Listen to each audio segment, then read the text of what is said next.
Hello viewers, welcome to my YouTube channel Rohit Singh chemistry classes. तो आज हम लोग यूनिट 2 का एक नया टॉपिक देखने वाले हैं, नॉन एक्वस टाइट्रेशन। तो इसके पहले हम लोग जो भी एसिड बेस टाइट्रेशन देख रहे थे वो बेसिकली एक तरह का एक्वस टाइट्रेशन था, क्योंकि चाहे आपका HCl हो, NaOH हो, एसिटिक एसिड हो या अमोनियम हाइड्रोक्साइड हो या कोई भी आपका कंपाउंड हो, वो ज्यादातर एक्वस सोल्यूशन में डिसॉल्व था, यानी कि वाटर में वो सॉल्युबल था।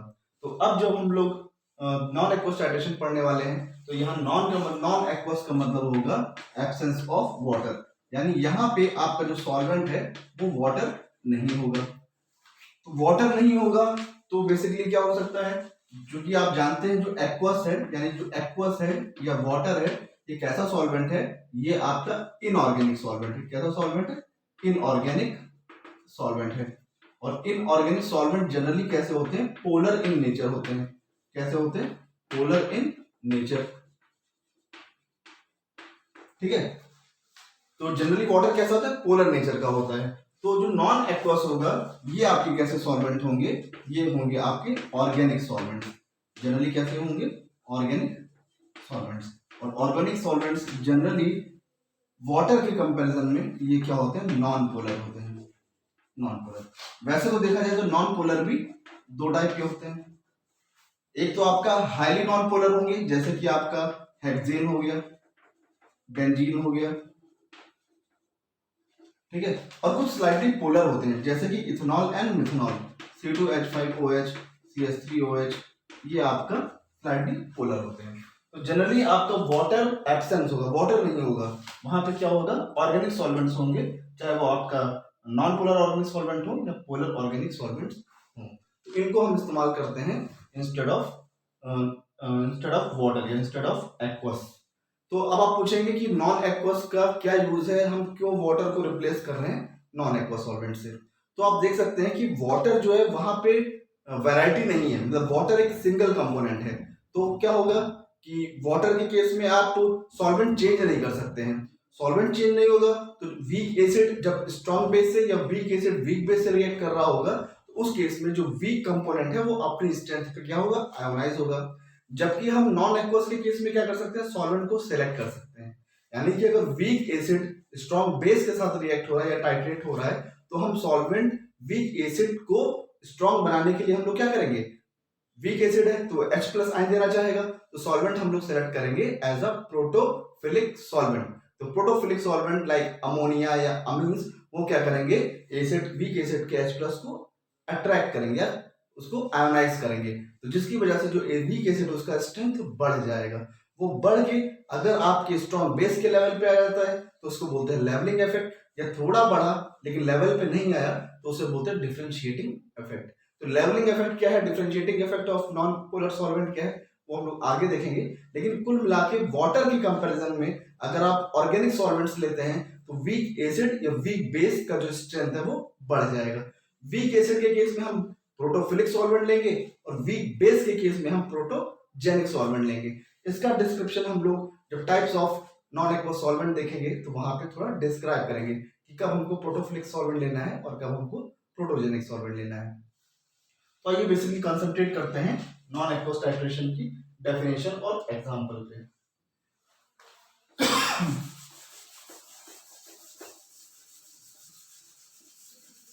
तो नॉन एक्वस टाइट्रेशन जनरली जब हम टाइट्रेशन करते हैं वीक एसिड का वर्सेस स्ट्रॉन्ग बेस, या हम बोल सकते हैं वीक बेस का टाइट्रेशन करेंगे versus strong acid.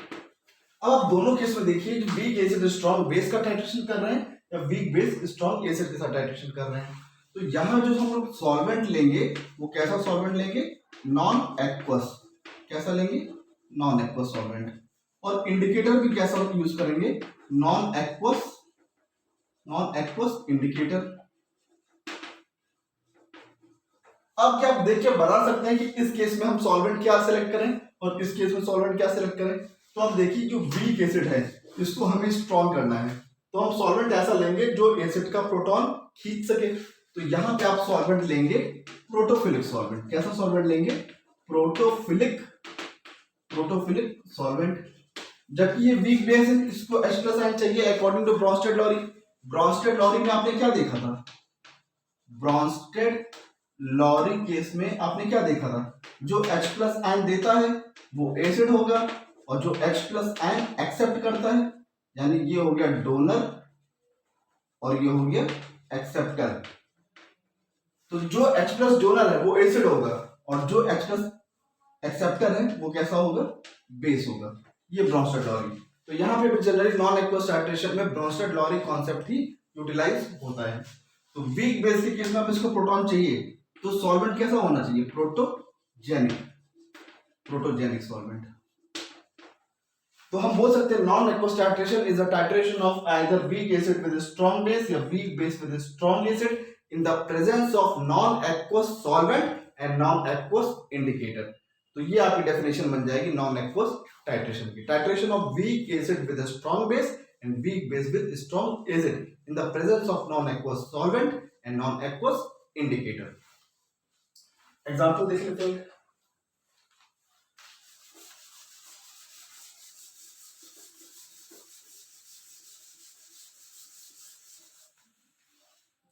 Non aqueous titration का एग्जांपल देख लेते हैं। अगर हम डायग्राम फेज में देखें,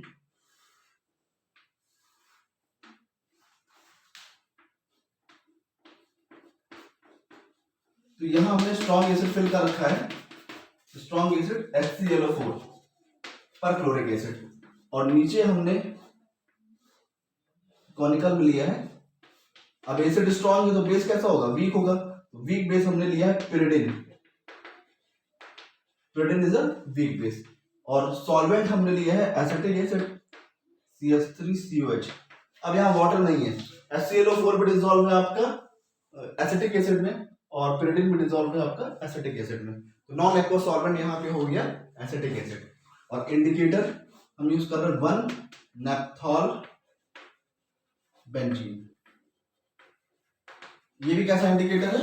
ये भी नॉन एक्वस इंडिकेटर है। तो इंडिकेटर का लिस्ट हम बाद में देखेंगे, अभी फिलहाल आप ये देख लीजिए कि 1-नेप्थॉल benzene is a non aqueous indicator. तो क्या होगा?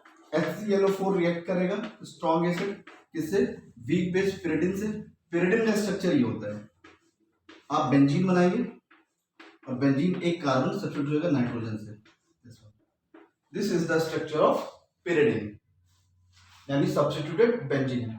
तो यहाँ पे इसका फॉर्मूला हो जाएगा C5H5N, this one C5H5N, this is pyridine. ये है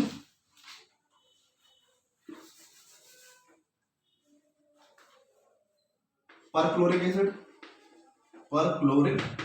acid, this one is pyridine. Solvent क्या ले रहे हैं? Non aqueous solvent acetic acid, बता ही चुके हैं आपको।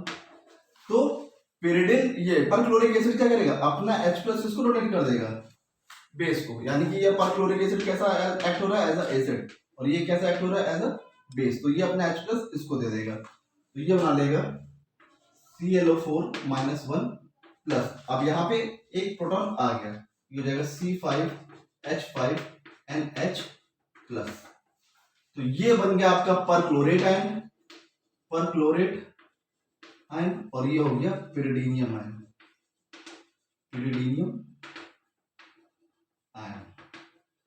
तो आप देख रहे हैं कि ये एसिटिक एसिड क्या कर रहा है? इस प्रोटॉन को खींचने में, यानी कि इसके लिए एक्ट होगा एज अ प्रोटोफिलिक सॉल्वेंट, लेकिन इसके लिए कैसा एक्ट होगा? एज अ प्रोटोजेनिक सॉल्वेंट, क्योंकि इसको प्रोटॉन प्रोवाइड करेगा और इससे प्रोटॉन एक्सेप्ट करेगा। तो वाटर के केस में एसिटिक एसिड क्या है? ज्यादा एफिशिएंट है प्रोटॉन को खींच पाने के लिए और प्रोटॉन को डोनेट कर पाने के लिए, यानी कि ये वेल एफिशिएंट प्रोटॉन एक्सेप्टर है as well as proton donor है, जिसकी वजह से परक्लोरिक एसिड कन्वर्ट हो पाया परक्लोरेट में, और पिरिडिन कन्वर्ट हो पाया पिरिडिनियम आयन में।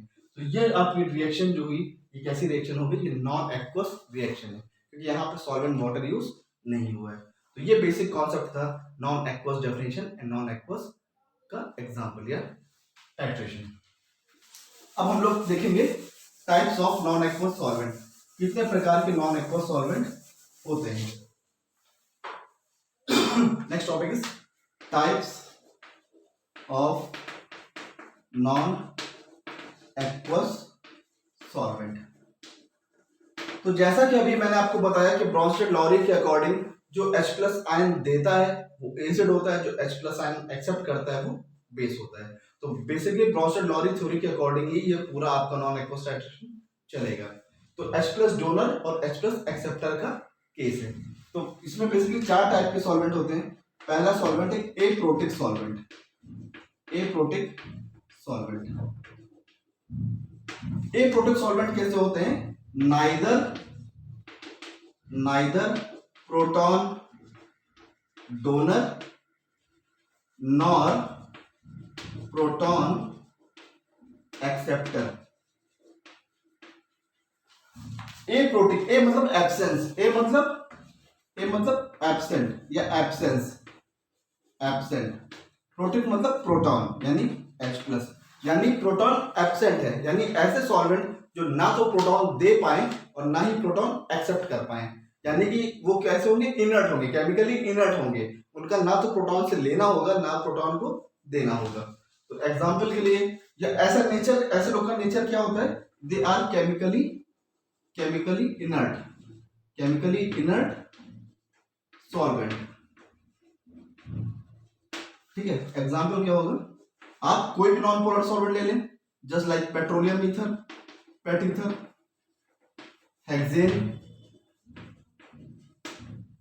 फिर आप और नॉन पोलर की तरफ जाएंगे तो बेंजीन, टॉलिन,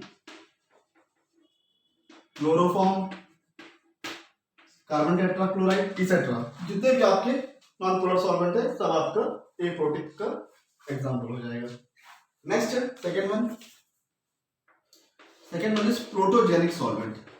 प्रोटोजेनिक सॉल्वेंट, तो ऐसे सॉल्वेंट जो प्रोटॉन डोनेट कर सकते हैं, प्रोटॉन को दे सकते हैं। तो जो प्रोटॉन दे सकता है उसका नेचर कैसा होगा? एसिडिक। तो ये बेसिकली प्रोटोजेनिक सॉल्वेंट्स क्या होते हैं? They are proton donor. Proton donor होते हैं। प्रोटॉन डोनर होंगे तो इनका नेचर कैसा होगा? Acidic solvent. ये कैसे होते हैं? Acidic solvent. Example acetic acid, CH3COH, formic acid, ठीक है, एंड सो ऑन। तो ये सॉल्वेंट बेसिकली क्या है? ये प्रोटॉन डोनेट करेंगे। तो ऐसे केस में जहां पर वीक बेस है जिसको प्रोटॉन की जरूरत है, यानी वीक बेस और स्ट्रॉन्ग एसिड के केस में हम जनरली सॉल्वेंट कैसा सेलेक्ट करते हैं? Protogenic solvent. Next third one,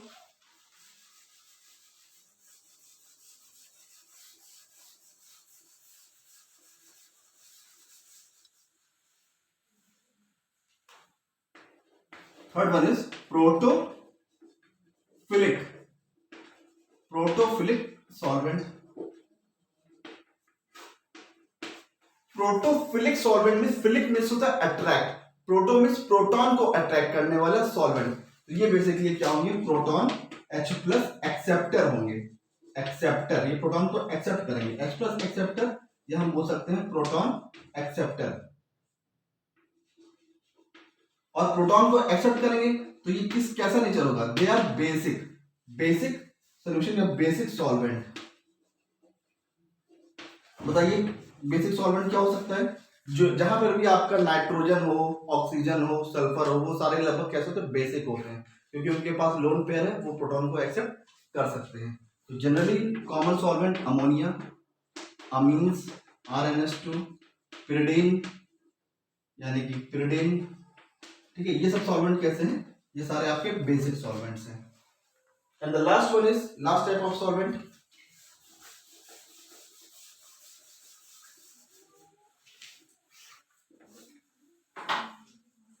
fourth one, they are amphiprotic या एम्फोटेरिक। तो एम्फीप्रोटिक सॉल्वेंट, जहां पे भी वर्ड एम्फी आ जाता है तो एम्फी का मतलब होता है बोथ। बोथ यहां पे क्या होगा? Both proton donor as well as proton acceptor. Example जैसे वाटर एम्फोटेरिक है, वाटर H+ दे भी सकता है, H+ ले सकता है। अगर वाटर H+ एक्सेप्ट करेगा तो they will form hydronium ion H3O+, और अगर वो H+ डोनेट करेगा तो दे विल फॉर्म OH-। अब चूंकि नॉन ऑर्गेनिक है तो यहाँ पे वाटर के हम डिस्कस नहीं करेंगे। एग्जाम्पल क्या है, एसिटिक एसिड, बहुत ही कॉमन एसिटिक एसिड या अल्कोहल C2H5। ठीक है, अगर acetic acid H plus accept करता है, H प्लस एक्सेप्ट करेगा तो ये बना लेगा ओनियम आयन CH3COH2 प्लस, और ये अगर H प्लस डोनेट करेगा तो बनाएगा एसिटेट आयन CH3CO माइनस, इस तरीके से। और जो अल्कोहल है, अल्कोहल भी जब टूटता है तो जब और H की क्लीवेज होगी तो H प्लस देगा, जब कार्बन और OH की भी क्लीवेज होगी तो OH माइनस आयन देगा। तो ये डिपेंड करता है कि क्लीवेज और H के बीच में हो रही है कि और कार्बन के बीच में हो रही है, तो इसी हिसाब से भी H प्लस और ये OH माइनस डोनेट करता है। तो इस तरह के सॉल्वेंट को हम बोलते हैं एम्फोटेरिक या एम्फीप्रोटिक सॉल्वेंट्स। तो ये कुछ आपके नॉन एक्वस टाइप के सॉल्वेंट्स थे जो जनरली हम यूटिलाइज करते हैं इन नॉन एक्वस टाइट्रेशन। अब हम लोग एक लास्ट टॉपिक देखेंगे आज के लेक्चर का, वो है इफेक्ट ऑफ सॉल्वेंट। तो सॉल्वेंट्स के बेसिकली दो इफेक्ट हैं, एक लेवलिंग इफेक्ट है और एक डिफरेंशिएटिंग इफेक्ट है। लेवलिंग इफेक्ट में क्या होता है कि जैसे मैंने आपको प्रोटोजेनिक सॉल्वेंट या प्रोटोफिलिक सॉल्वेंट बोला, इनकी इंटेंसिटी इतनी ज्यादा है, ये इतने स्ट्रांग होते हैं कि वीक एसिड से प्रोटॉन इतना खींच लेते हैं, या इतने स्ट्रांग प्रोटोफिलिक सॉल्वेंट होते हैं कि वो स्ट्रांग एसिड के कंपैरेबल में उनको खड़ा कर देते हैं, यानी weak acid get to the level of strong acid, तो उसको बोलते हैं लेवलिंग इफेक्ट। या अगर स्ट्रांग बेस से रिएक्ट कर रहे हैं तो स्ट्रांग बेस अगर वीक एसिड है तो ये प्रोटोफिलिक के केस में क्या होगा, प्रोटॉन इतना खींच लेगा ये हाईली एसिडिक हो जाएंगे, तो स्ट्रांग बेस के साथ ये बराबर से रिएक्ट कर पाएंगे, तो इनका लेवल भी स्ट्रांग के लेवल पे आ जाता है, उसको बोलते हैं लेवलिंग इफेक्ट। और डिफरेंशिएटिंग इफेक्ट में क्या होता है कि प्रोटोफिलिक हो या प्रोटोजेनिक हो तो वो इफेक्ट तो करते हैं लेकिन वो इतना इफेक्ट नहीं कर पाते हैं कि वो स्ट्रांग एसिड या स्ट्रांग बेस के लेवल पे आ पाए, तो उसको बोलते हैं डिफरेंशिएटिंग इफेक्ट। एक एग्जांपल से हम समझते हैं कि लेवलिंग इफेक्ट क्या है और डिफरेंशिएटिंग इफेक्ट क्या है।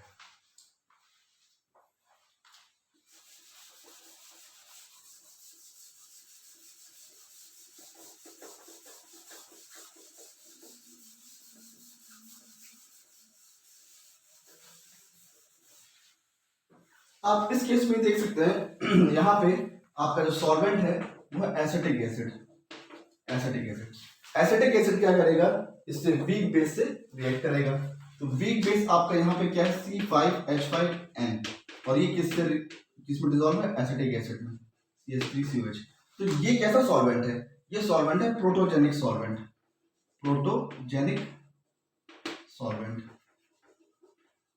तो प्रोटोजेनिक सॉल्वेंट क्या करेगा, ये H प्लस आयन डोनेट करेगा किसको, pyridine को, तो pyridine की बेसिक प्रॉपर्टी बढ़ जाएगी, जो नॉर्मल एक्वस में होता है उससे ज्यादा ये क्या करेगा, एसिटिक एसिड इसको प्रोटॉन प्रोवाइड कर रहा है, तो ये जो वीक बेस है इसकी स्ट्रेंथ क्या हो जाएगी, बढ़ जाएगी, और ये कन्वर्ट हो जाएगा pyridinium आयन में, यानी कि C5H5NH प्लस, और एसिटिक एसिड कन्वर्ट हो जाएगा एसिटेट आयन में। तो यहाँ एसिटिक एसिड ने वीक बेस की स्ट्रेंथ को क्या किया, बढ़ा दिया। अगर इसका स्ट्रेंथ जो अब नेक्स्ट हम देखने वाले HClO4 स्ट्रॉन्ग एसिड भी कहाँ डिसॉल्व होगा, इन the presence of acetic acid CH3COH। तो ये कैसा है, ये स्ट्रॉन्ग एसिड है। अब स्ट्रॉन्ग एसिड के प्रेजेंस में जो आपका ये सॉल्वेंट है एसिटिक एसिड, ये यहाँ तो एक्ट कर रहा था एज अ एसिड किसके कंपेयर में, वीक बेस के कंपेयर में, लेकिन अब स्ट्रॉन्ग एसिड के प्रेजेंस में ये एक्ट होगा एज अ बेस, तो ऐसा बेस एक्ट होगा तो ये H प्लस को क्या करेगा, एक्सेप्ट करेगा, तो ये बन जाएगा ClO4-1 और ये बन जाएगा ओनियम आयन यानी CH3COH2 प्लस। तो आप देख रहे हैं कि एसिटिक एसिड वीक बेस के से रिएक्ट करके यहाँ पे एज अ एसिड की तरह एक्ट कर रहा था, क्योंकि अपना प्रोटॉन इसको डोनेट कर रहा था, तो इसका इफेक्ट बढ़ रहा था, और जब ये एसिड से रिएक्ट कर रहा है तो इसका प्रोटॉन एक्सेप्ट कर रहा है, तो एज अ बेस रिएक्ट कर रहा है, तो इसके भी स्ट्रेंथ को बढ़ा रहा है। यानी जो नॉन एक्वस सॉल्वेंट्स होते हैं वो जनरली क्या करते हैं, एसिड की एसिडिटी को बढ़ाते हैं और बेस की बेसिसिटी को बढ़ाते हैं, जिससे रिएक्शन क्या होती है, काफी फास्ट हो जाती है in comparison two aqueous solvent.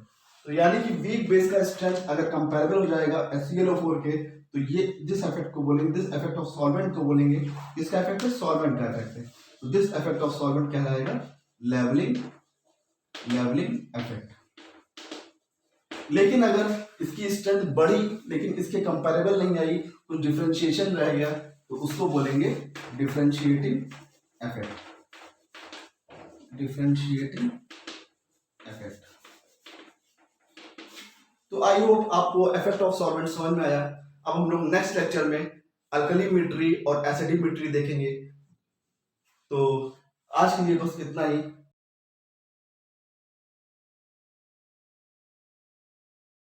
तो आई होप आपको लेक्चर पसंद आया हो। अगर आपको लेक्चर पसंद आया है तो मेरे चैनल को सब्सक्राइब कर लें और प्रेस बेल आइकन को प्रेस कर दें।